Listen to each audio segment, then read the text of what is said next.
Look out, everybody. We've got a big shot in the house, and that big shot is you. I hear you, Zach. Yeah, the Kilo TT, the Fuji Feather, the State Coreline, these are all fine bikes. But you know what?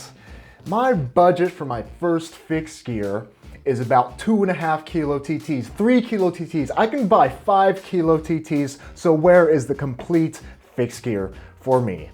That's what we're here today. We're going to rank the 22 best and worst mid-range fixed gears, ranging from about $800 upwards to $15 or $16-ish $100 to see which of those mid-range fixed gears give you the best bike for your money. Super quick, according to my YouTube stats, about 50-something% of you that watch my videos aren't actually subscribed. So if you find this video useful, do yourself a favor and hit that red subscribe button and that bell below so you can watch more fixed gear videos just like this one. This video was made possible by Wabi Cycles, and incidentally, Wabi makes some pretty bomb-proof fixed gears in this mid-range price range. Just keep that in mind when I'm talking about them and how that could potentially influence my thoughts about them. Spoiler alert, it doesn't. They're just pretty good. All right, big shot. We got a big bike for you. This is the All City Big Block, coming in hot at $1,050 US. All City does something that is really unique in the production fixed gear world, in that they make bikes that you can just look at and say, damn, that is a baller bike. All City has become famous when it comes to their attention to detail and their craftsmanship that goes into these production bikes. If there's one thing that makes the Big Block unique, is that it's one of the only, and perhaps it was even the first, fixed gear with track geometry that is able to fit big tires. They say it can fit up to 32s, but maybe that is a conservative estimate. It may be even able to fit larger tires than that. And the Big Block, along with all of All City's lineup that we'll go through today, comes with hallmarks that just add up to a bike that feels nice to own, feels nice to look at. It has the All City head badge, has a nice lugged fork. It comes with some really tidy welds, the unmistakable hennepin bridge dropouts, and the All City carved seat collar. Not to mention All City's impeccable finishes. With all that said though, it is still just a 4130 double-butted frame set, a nice one at that, and the specs on it are fair for the price. You're getting Sun CR18 wheels, laced to seal bearing nicodache hubs. They'll be plenty smooth and reliable for their life cycle. It comes spec'd with All City's 612 cranks, which are rebranded Andel track cranks. Basically, those cranks aren't as pretty as Sugino 75s, but in my extensive experience riding on them, they feel just as stiff as Sugino 75s. And the rest of the finishing kit is still basic stuff, but they are nicely finished, considerably nicer than the stuff that comes on a lot of stock bikes, and you'd find yourself hard-pressed to want to upgrade them if not in the vein of Fixie points. Just the fact that it's still made out of a pretty basic double-butted 4130 chromoly that All City likes to advertise as their 612 Select. Not exactly sure what that means. It's a chromo bike, which is to say, it's solid. Because it's so unique and just damn cool, and it's fair for the price, if not a really good bike for the price, I'm gonna put it in A tier. The Thunderdome takes that All City tradition of making production bikes into something that you can look at and say, damn, that's a sweet bike, and applies that expertise into the aluminum track frame set world. The Thunderdome is much more geared towards the aspiring track racer with a stiffer 7000 series aluminum frame and a Whiskey No. 7 carbon fork, complete with a tapered head tube for all of the stiffness that you could cram into this thing. The thing I really like about the Thunderdome is that most aluminum fixed gear manufacturers, they try to make them as flashy as possible, look as cool as possible, and really appeal to that younger fixie crowd. but this one has a much more understated and mature presence to it. It doesn't have fancy aero tubing that really doesn't matter in the grand scheme of things. It just sticks to some basic but really classy round gauge aluminum tubing. It's not trying to be loud and boisterous with its presence, but it just has a nice sparkly white offset by some raw aluminum paneling. When I look at the Thunderdome, it's just a bike that is so assuredly confident in how high quality it is. And it better be, because the complete Thunderdome comes in at $1,650. So is it worth that pretty high price tag? This is the most expensive bike on our list today. The frame set itself goes for $800 US. So do you get $800 worth of fixed gear bike components in the rest of that package? Well, you're getting Alex rims laced to sealed bearing Novatec hubs.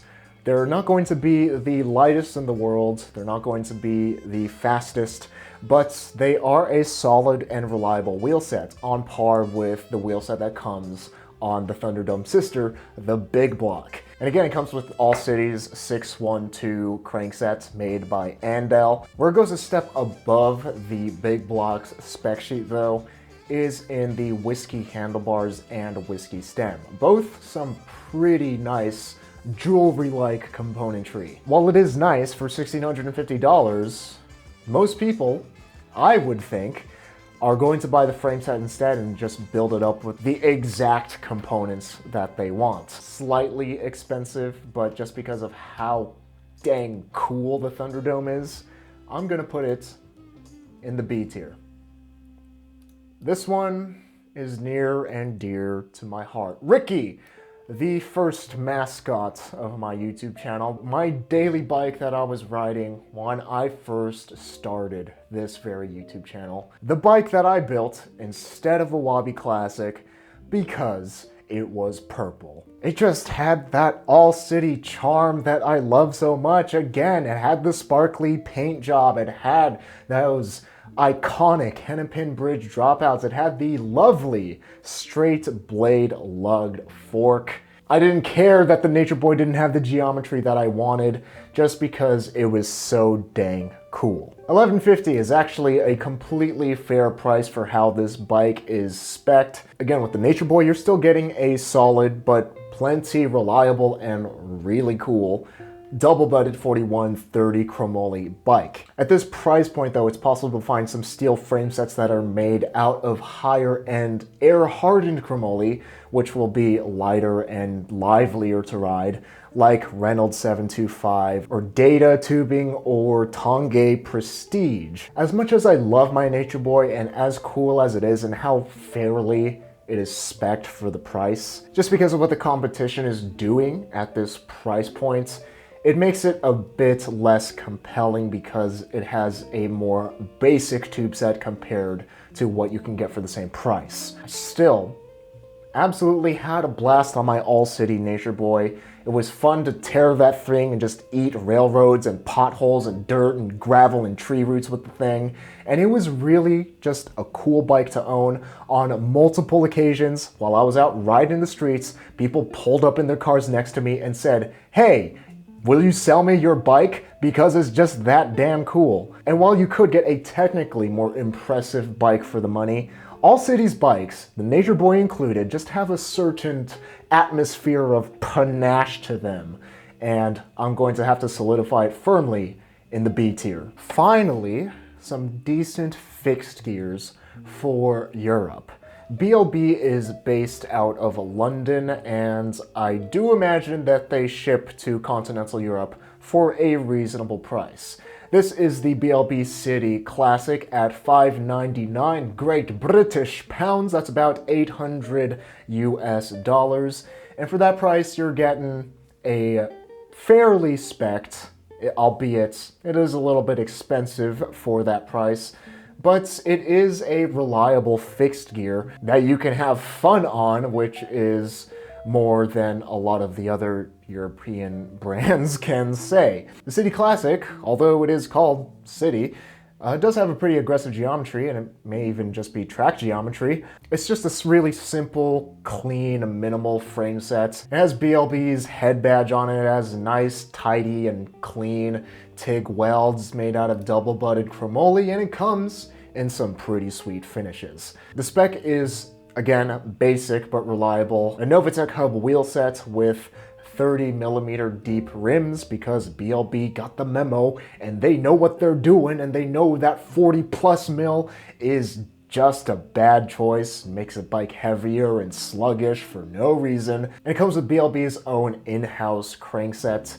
BLB, they make some pretty solid stuff. It's not anything to write home about, but again, their in-house components are plenty solid and reliable, and you should feel good riding them. 800 US is a bit expensive for this caliber of bike though. Again, keep in mind I'm coming from a US perspective where a $500 Kilo TT Pro is spec'd arguably more nicely than this. But maybe in Europe, this is just the pricing that you're working with. And $800 for a nice entry-level fixed gear may be par for the course.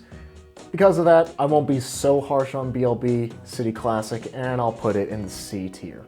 So if you want to save a few pounds, that's British pounds and not weight. And if you have a nice and limber back, then the BLB London Low Pro may be for you. It's spec'd nearly identically to the City Classic, but it is 50 Great British pounds cheaper. That's about $70 US. But that steep, super aggressive geometry is definitely going to turn off some people to this bike. It's just not something that a lot of people can comfortably ride on with such a steep saddle to bar drop. But hey, it does look cool. It is definitely unique, especially for a complete bike in this price range. But just the fact that they had to have risers stock on the bike and a pretty tall quill stem shows that the geometry isn't a winner for everybody. With that said, it still comes with some nice touches from BLB, like the stamped dropouts and the head badge and the stamped fork crown. And all these small touches do bring a nice bit of character and uniqueness to the bike, just like the City Classic. It's not like a great bike for the money, but it's a perfectly fine, serviceable, usable, fun bike for the money. And what more could you want? Well, if you do want more, then maybe the BLB Viper is for you. So this is about $1,070, and you are getting a pretty unique frame set. You're getting a double-butted 6061 aluminum frame set with a tapered head tube and carbon fork, with an aluminum steerer so you don't have to worry about over-torquing your stem and destroying your fork and your teeth. The thing that makes the Viper particularly unique is the integrated seat mast. You do indeed have to cut this thing down and then fasten the seat clamp to it. So you better measure twice, measure 3 times, measure 10 times before you cut this thing, and make sure you have the right measurement, because once you cut the seat mast, there is no going back if you need a taller seat post, so to speak. I've talked to some people that have ridden on an integrated seat mast system, and they say that it does feel stiffer. You can feel more of your power output going into the bike. I don't know how that makes sense, but that's what all the people I've talked to said. But yeah, it is annoying if you're, say, wearing different shoes and need a centimeter higher, and you just don't really have that option here. It's important to note that this also really hurts the resale value of the frame sets, because you can realistically only sell this bike to people with the same leg length as you, or shorter if they want to cut it themselves. Most people don't though. This is a pretty niche frame sets, but assuming that you want to keep this fixed gear as your ride or die for life, what exactly are you getting for $1,070 US? A BLB Notorious crankset, which, if memory serves me correctly, is a Hollowtech 2 crankset. It's technically stiffer than a square taper. Not that anybody watching this video is strong enough to notice. What you're really paying for here is the frame set. And because the integrated seat mast is such a niche appeal, I really can't recommend this bike. And at 1,070, you're not really getting a whole lot of bike for the money. That money is going towards that unique frame set. So I'm going to put the Viper in the D tier. But what about them thick aero tubes?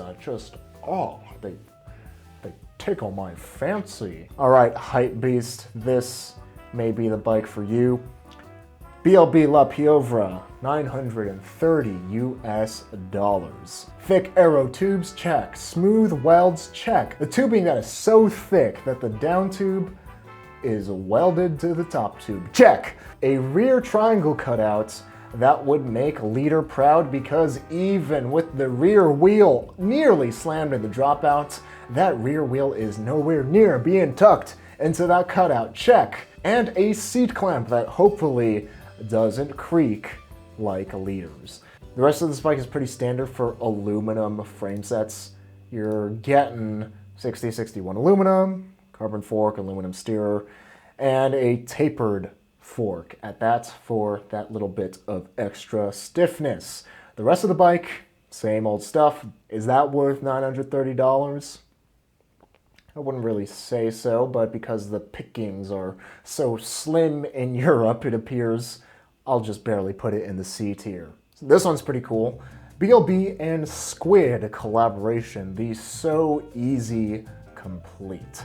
So Squid Bikes is a pretty cool brand. They are known for doing these custom spray jobs, and they're actually located here in Sacramento, and they actually were right around the corner from where I used to live the entire time in the hood. I just never saw them because I always biked out of the hood as fast as possible. This bike is designed to be a track lacrosse beast, with a slacker geometry to make it handle more confidently over that looser terrain, a segmented fork, and even a sweet segmented rear triangle to match said segmented fork to cram as much tire clearance into this frame set as possible, so you can ride it over any terrain that you would reasonably want to, barring snow or sand or fire. This thing could fit up to 42s, maybe even larger.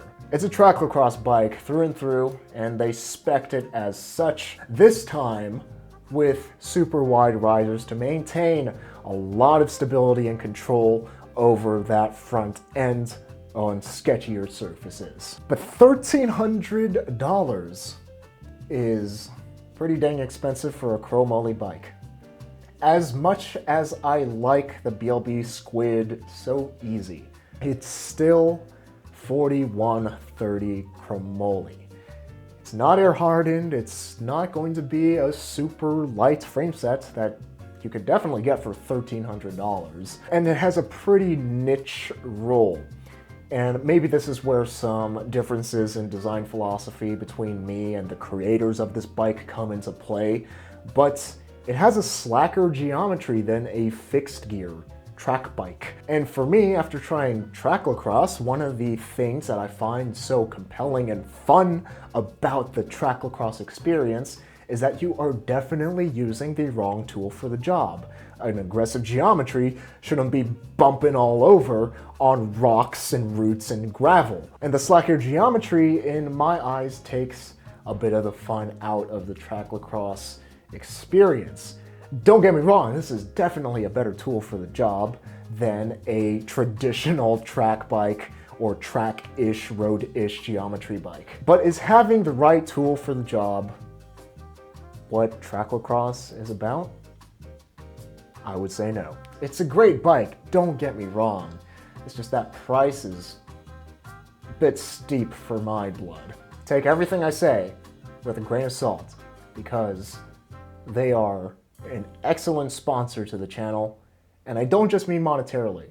I mean that their philosophy and my philosophy are really in sync. We really get each other. And I also happen to think that their design philosophy makes some pretty dang good bikes for the money. With that said though, they are still a sponsor of the channel. I encourage you to do your own research on them. Don't take everything I say about them at face value. Take it with a grain of salt. But know that I mean what I say when I'm talking about Wabi. The Wabi Classic is the best bike that I've ever reviewed, hands down. For the price, at $895, you're getting a hell of a lot of bike for the money. This is in the same ballpark price range as the BLB City Classic at $800, and that was just a pretty basic entry-level fixed chromoly fixed gear. The Wabi Classic is in a league of its own. It is made out of Reynolds 725 tubing. That's an air-hardened chromoly, which makes the bike a lot lighter than regular standard double-body chromoly. It's a step up. If high tensile steel is down here, double-body chromoly is here, air-hardened chromoly is even a step beyond that. It's an aspirational bike. The ride quality of this thing is one of the best that I've ever experienced, period. And that's partially to do with the way that they spec'd it. Everything about this thing is trying to give you the best bang for your buck. Wabi's wheel set is the lightest wheel set that you can get under like $1,500. Of course, they're seal bearing hubs, but they're also hand tensioned and they last really long and stay in true, completely rock steady. I've been riding Wabi's lighter wheel set, the sub 15s. That's a 20 spoke in the front and a 24 in the rear. And I've been thrashing them for the past 2 years and they have been holding up excellently.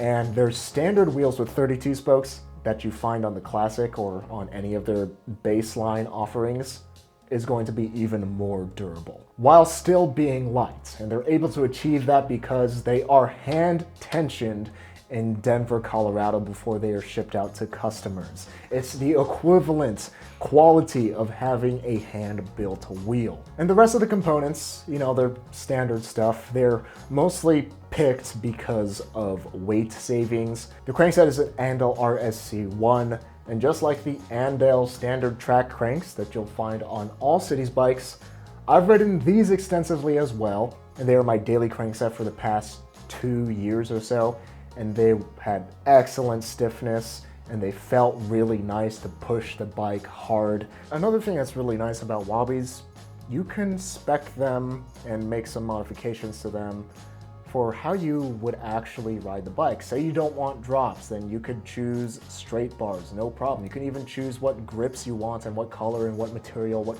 finish. You can upgrade your wheel set to the Wabi sub 15s like I have for only $100 more. That's actually a pretty good price. Or even something even fancier like H+ Sun archetypes laced to DT Swiss hubs, or even Phil Wood hubs if you're a super baller.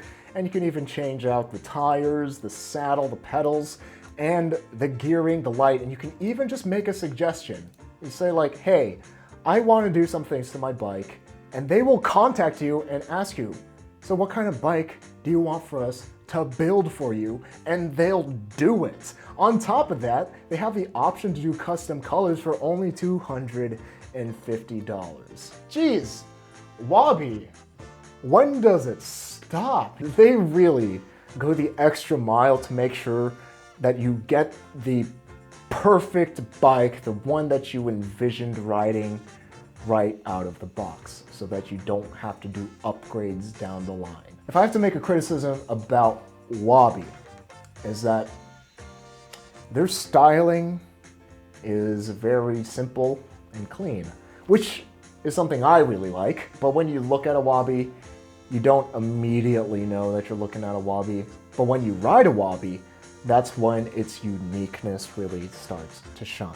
And because I really wanted a more unique and flashy, dare I say, Wabi to myself, I even convinced them to do a batch of purple, sparkly purple Wabis that should hopefully be coming in January, February, we'll see. Thanks, COVID. If any bike is going to be S tier, it's the Wabi Classic. Next up is my daily bike, the Wabi Special. I'm not sure if this price is correct because these usually go for $1,100, but maybe they raise the price. If they do, that's a pretty steep price increase, not gonna lie. All right, we'll judge it at $1,345, why not? Okay, let's go. The Wabi Classic and the Wabi Special are pretty much the same bike, except for one very big thing if you are a steel bike enthusiast looking for your ride or die. The Wabi Special has lugs. And I know lugs don't particularly have any functional purpose. They don't change the way a bike rides. They don't particularly change how durable it is. They're technically more durable, but that's another discussion. The biggest difference you'll notice between lugs and TIG welds, lugs look really dang nice. They look super classy.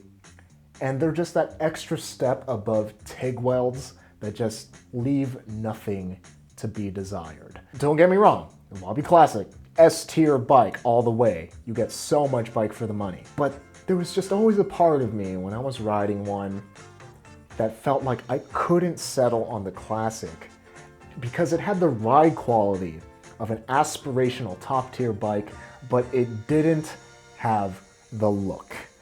And I'm a fixed gear rider, and looks are very important to me. Whether they are, that's a steep price increase, whether they're $400 more important, I'm willing to say yes. I'm actually at the point in my life where I'm willing to say yes. But to everyone, that's not going to be the case, not by far. You've got to be a pretty big bike nut to pay that much extra just to have a lugged frame construction. It still has the same options as the Classic, has the same rock solid, buttery smooth and reliable components, and still has the same options if you want to change anything out and make it your ideal bike right out of the box. But at $1,350, I was originally going to put it in that S tier at $1,100, but because of that price increase, it's a low A. It's like on the borderline between A and B because of that price increase. Just the fact that they're making high quality steel lugged bikes, production bikes, no one else is doing that. If I want a lugged Reynolds 725 bike or higher, where do I go? I go custom. That's what, $2,000, $3,000 for a frame set? Yeah, I get to choose the geometry, but their geometry is plenty good. Because of that, I'll keep it an A. The Wabi Lightning, Wabi's top tier fixed gear. It is made out of Columbus Spirit tubing. And I bet you didn't even know that tubings could go that high. I sure as hell didn't until I heard about the Wabi Lightning. It's even a step above the high tier stuff that they're already offering. It's 18 pounds for a complete bike. That's steel. Comes with a carbon fork to keep down the weight. With the Wabi Lightning, they're really going for how light can we make a steel bike? And by the way, that 18 pounds, I'm pretty sure is with all the brake hardware because my complete Special was lighter than 18, when brakeless, that is. I did have a problem though when I reviewed the Wabi Lightning, at least for a dude of my stature, 6'170", I found the Wabi Lightning actually to be too light. I know, controversial. I didn't know there was such a thing when it comes to bikes because everyone's goal is to make their bike lighter than a full bladder. I was riding it throughout the hills in San Francisco and it felt a bit squirrely in the descents and when climbing super steep hills. I'm not a weight weenie. I prioritize fun and ride quality above all else. And for me, the Lightning felt like it sacrificed ride quality to save weight. Let me ask you, where else can you get a Columbus Spirit tubing? That's like you need a ladder to get that tubing off the shelf. Where do you get a Columbus Spirit bike? You go custom. Although I didn't like it, because I have very particular tastes that the other Wabis hit very well. just because it's so unique. I'll put it in the high B tier. Wabi's newest model, the Wabi Thunder. This is a tracklocrossified Wabi classic. It has the same geometry, same tubing, and therefore mostly the same ride quality, except for one big key difference, and we're talking big tires here. This thing can fit, they say, up to 38s. Oh no, they corrected it. Now they say it correctly and say it can fit up to 50 mil tires, and in my experience, that is an accurate estimate. When I built up and rode the Wabi Thunder in this video, it surprised me a lot. I wasn't expecting to like it nearly as much as I did, and after riding it, I almost wanted to just contact Wabi and be like, hey, can I keep it? Can I keep it? It was just so much fun to tear through streets on. It's just those fat 38s that I had on the Thunder, the 38C Pacellas, just really smoothened out the ride.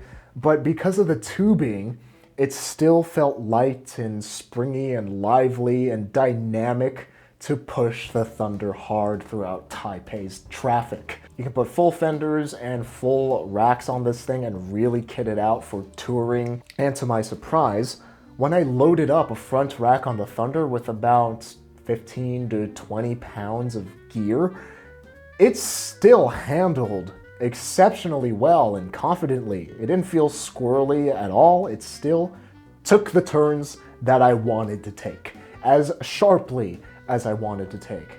And it's $1065 for the complete. That's a really great buy right there. I'm gonna nitpick though, because we can at this price. If I want to ride this thing brakeless, you can't remove the canty studs, and it kind of messes up the clean aesthetic lines of the fixed gear. I find the Thunder a more compelling choice compared to other tracklocrossy bikes because it has an aggressive geometry and it has that top tier steel tubing that makes it so dang fun to ride. The Thunder's an A.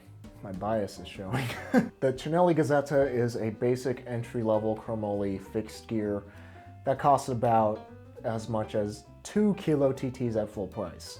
This one is on sale, so we'll judge it when it's on sale. For $600, you're getting a double-body chromo frame set with a heinously ugly Unicrown fork. Ew, get that thing out of my face. You get some 30 mil rims laced to Novatec hubs in 32 spoke, so they're going to be fine. And you get a Lasco crankset. This is the same crankset that comes on those $250 Bikes Direct bikes. And let me tell you, I've used them. They suck. $600 though, you get this thing on sale. It's still expensive for the money, but it's a bit more manageable. It does come with the prestige of Cinelli and their racing and Italian heritage, which makes it a bit sexier in some people's eyes. It has a nicer finish than the other basic fixed gears, and it comes with a fancy Columbus Chromor sticker. It is just regular old chromo steel, but it's made by Columbus, and that somehow makes it special and worth 3 times as much as it should cost. If you're in the United States, this is an F.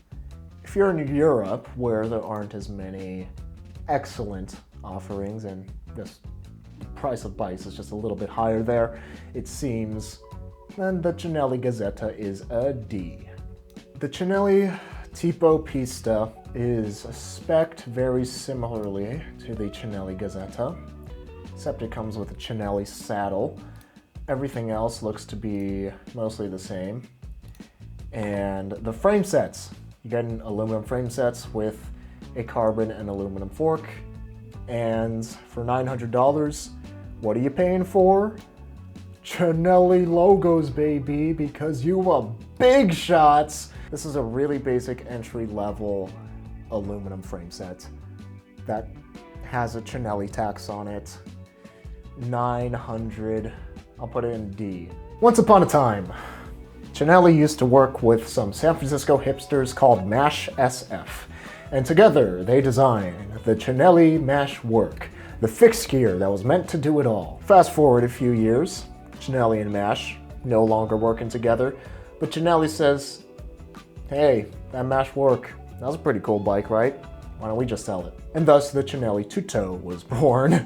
The Tutto is interesting because it leans into the other side of track lacrosse where it says, nah, let's keep it aggressive, let's keep it bumpy, but let's just give it wide tire clearance and canty brakes so you can fit those wide tires while still running brakes. It has mostly track geometry, if not for the fork rake, which actually makes it more aggressive than track geometry, and it can still fit those wide tires. So you could build this thing up in a lot of different ways. The Cinelli Tutto does something that I wish the Wabi Thunder did, in that it has removable canty studs to make the lines clean, as fixed gears should be. The thing though with the Tutto compared to the Wabi Thunder is that the Tutto Complete is $1,100 full price or $899 on sale, which is in the same ballpark as the Wabi Thunder.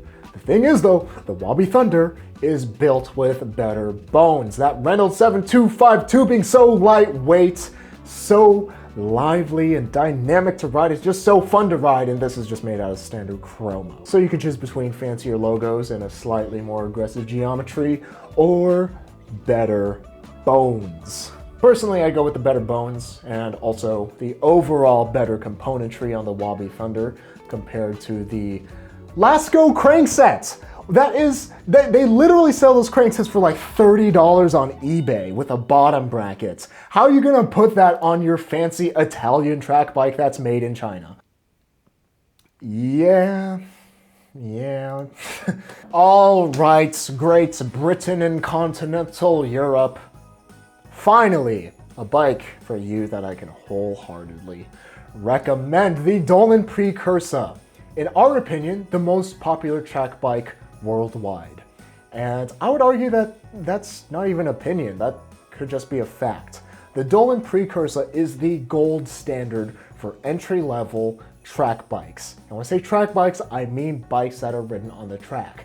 This thing, the world over, is just the hands-down go-to rental bike for velodromes. It's just that good. It's not trying to do anything fancy, it's just really nailing the fundamentals of geometry, construction, design, and wrapping it up in a package that is just really worth the money. Although the Dolan Precursor sits in the entry-level track bike space, don't let that fool you, because this bike has been so good that it's earned itself a lot of accolades, including a lot of track national championship titles. Oh, tell me, how many track championships has your leader won?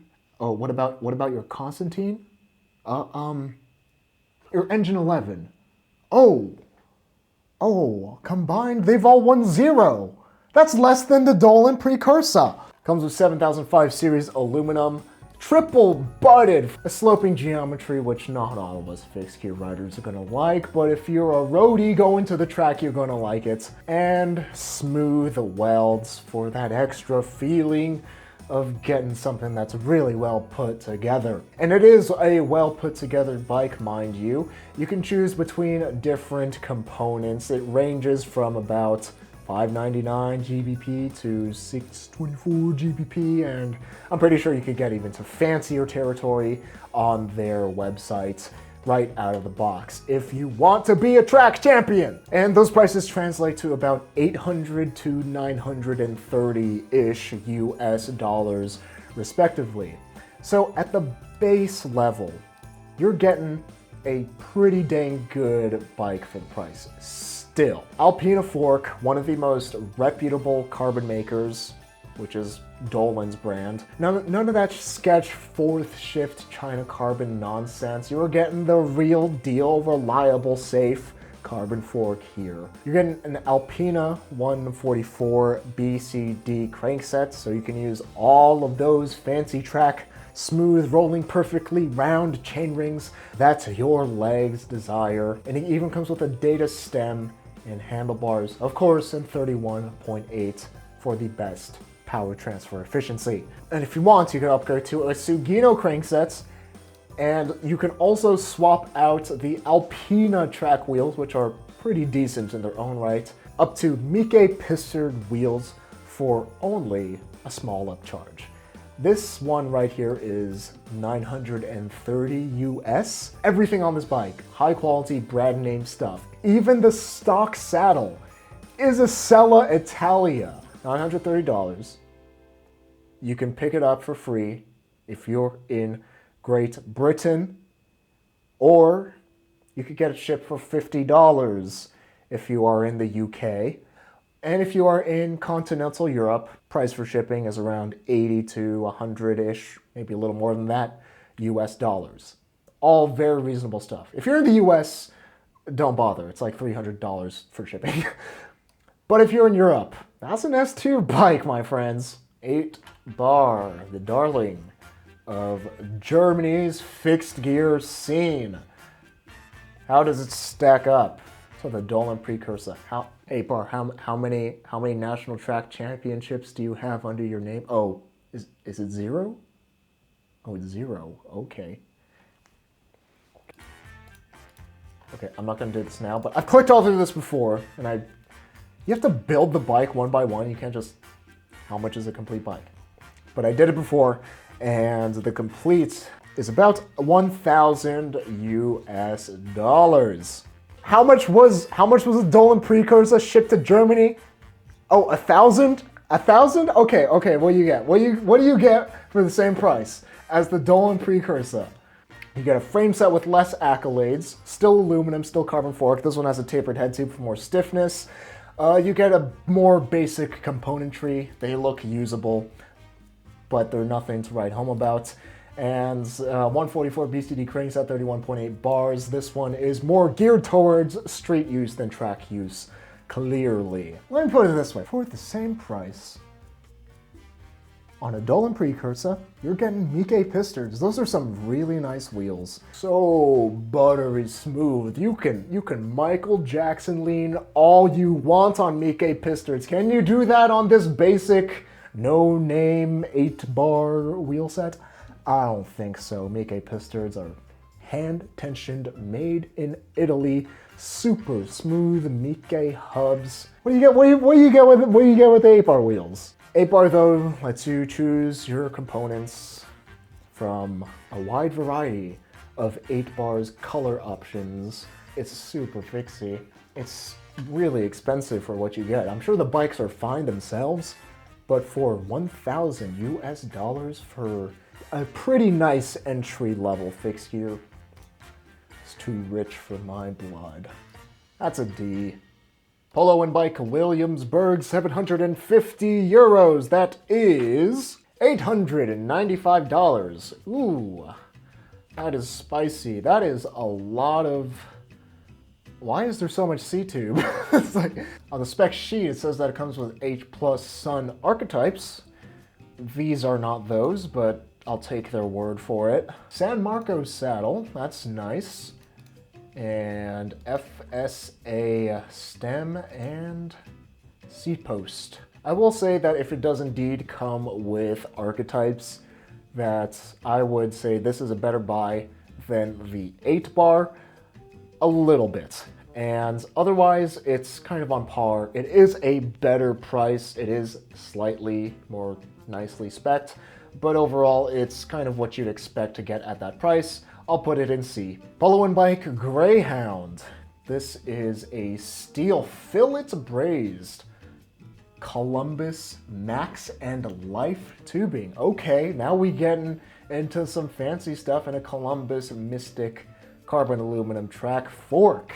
For 899 euros, that is about 1,200 US dollars. Comes with archetypes laced to Formula hubs, has the same FSA kits, and the San Marcos saddle, 31.8 bars. This is looking to be pretty good. Just the fact that nothing else that I can think of off the top of my head even uses Columbus Max and Life tubing off of a production bike anymore makes this a really unique offering and pretty compelling if you are a steel nerd. Other than that, the componentry seems pretty solid. It looks nicely constructed and has a nice finish on it. That's a pretty slick bike. And for $1,200 US, it better be a slick bike, but I'll put it in B. That's a high B. State undefeated 2.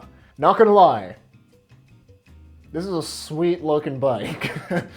For $1,000 US, you're getting 7000 series double butted aluminum with a full carbon fork. The geometry looks slightly off to me. It looks long in vein of liters. The angles look slacker, but it's offset with a more aggressive fork rake to maintain that same twitchy handling on track bikes that we come to know and love. The finish is really classy. I quite like that blue. But for $1,000 on a complete, you are not getting smooth welds, it looks like. Kind of a bummer, not a huge deal though. And spec'd out with some 31.8 mil compact drop bars and some generic state stem and C-post and saddle, it looks like. Starts to get interesting when we move down on the bike. You have some Esser wheels, which is State's in-house brand. And I imagine that it's slightly higher quality than their just State or Black Label labeled stuff. And an Esser Aero Dash crankset, which is Holotech 2, it looks like. The question is this $330 nicer than their State Black Label? Or are you better off just getting State Black Label and using that extra money for upgrades? And I would say that the Black Label plus upgrades is a better option than this. It still looks like a fairly competent bike though. One thing that does concern me are the wheels. This looks like it's 20 spoke, this looks like it's 24 spoke, and I don't imagine that they are hand tensioned. Just knowing State. And because it's State, I imagine that there still will be quality control issues even on their top of the line fixed gear. For me, other than the color on this thing, there's nothing really that stands out to me and says that this is a special bike that is worth your money. A competent bike, but it's not one that is exciting like the others that you can get around the same price. And lastly, the Constantine Urbane. Wait, I have seen the seat clamp before, and it is a dumb design. Why would you copy Throne, of all people? Unless you're in cahoots with Throne. Yeah, I know this seat clamp. You can't sneak it past me. Is this a rebranded Throne? My, if that is, that I didn't know that fixed gears could stoop so low. And these aren't even actual photos of the bike. These are just photoshopped finishes on top of the same layer in photo. We're getting a Veloci wheel set. That's a Taiwan brand. And from what I've seen, they make some pretty like mid-range but competent stuff. The hub is interesting, I'll say at the very least. Again, I've only ever ridden one Constantine, and that was when I visited Singapore, and it was the Constantine Disparar, which I'm pretty sure is their top of the line model. And even then I didn't like that bike. It felt heavy. And the cranksets, at the very least, appears to be 144 BCD. Looks like a bastard child between SRAM Omniums and Sugino 75s. For $800 US, is the Constantine Urbane worth it? Maybe if you're in Southeast Asia, you could almost get a Wabi for that price. Constantine Urbane, if you're in Southeast Asia, I'll put it in C tier. It's a close D. It's a real close D. I hope this aids you in your bike purchasing endeavors, because word on the street is, it's really dang hard to buy a bike right now because everybody is biking, which is a great outcome from this whole health situation, if there is at least a little bit of a silver lining. But regardless of what bike you buy from this list or beyond, I just sincerely hope that you ride it, because that's what bikes are for. And if you want to see my full-blown reviews of some of these bikes, check out this bike review playlist. And Fixie famous shoutouts to Stand Strong 108, Ryan Witt, Eric Avalo, Julian Corona, Gio Dezera, Zane Kolnick, for helping to make these Fixie videos through their support on Patreon. And remember that life is short, but don't make it shorter. Ride your bike every day to be reasonably dangerous.